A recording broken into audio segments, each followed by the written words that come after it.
Hindi natin ang asawa ko guys naglaot. Ang liit ng bangka namin na ginamit niya. Kasi nga nasira ng bagyong Opong yung bangka namin na malaki.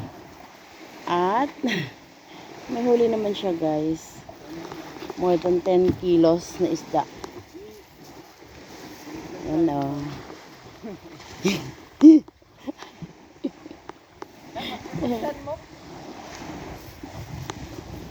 Naka more than 10 kilos naman guys. Ang napakalit namin na bangka. Thank you so much Lord Jesus. Ang asawa ko lang naglaot. Napakalit ng bangkang to guys. Kasi nga yung bangka namin dun sira. Sinira ng bagyong Opong. Buti na lang nagkakastob ang asawa ko na maglaot. At meron kaming makakabenta siya bukas. Maaga pa naman ngayon guys. Wala pang alas 12 ng gabi. Mga 11, ano siguro. Anong oras na nga ba?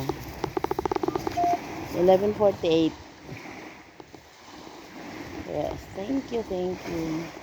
More than 10 kilos to guys.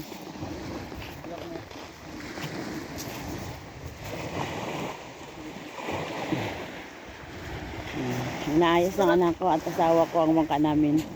Maliit lang to guys. Buti na lang at nilagyan ng asawa ko ng lambat. Pangalawang laot mo to pa no? Pa? Ha? Dito sa bangka? Yan. Konti lang guys ang karga niya na lambat. Kasi nga maliit lang to na bangka. Ito yung pinakamalit namin na bangka na ginagamit niya ng asawa ko maglaot kasi wala na yung malaki. Thank you, thank you. May isda tayo. Anong isda to pa? Anong isda? Anong isda to? Buraw at matambaka. Sa Masbate yun.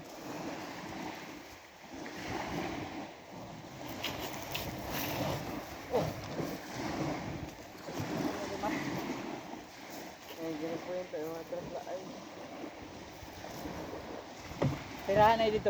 Magaan malay na.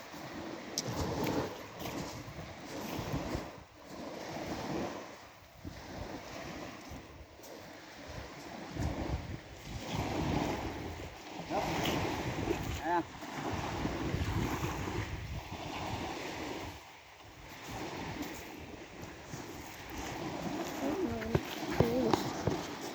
Ilaw doon mo chiles ko.